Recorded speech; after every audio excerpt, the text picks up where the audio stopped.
My 14-year-old daughter's bio dad who abandoned her before birth has now filed a paternity suit. In 2008, when I was in my early 20s, I made the poor decision to briefly date a man I liked as a friend but didn't have a romantic interest in.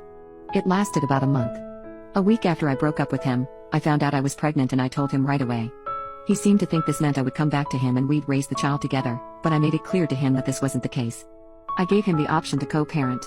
We continued speaking for a few weeks, but didn't get along and came to the joint decision that we'd go our separate ways and I'd parent the child myself.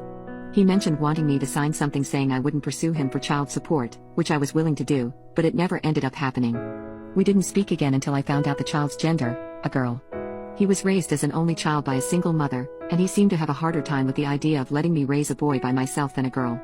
But she was a girl, and after I told him that, it was the last I heard from him for a long time. I already had an older son with my ex, and he and I ended up getting back together when I was pregnant with my daughter. He expressed the desire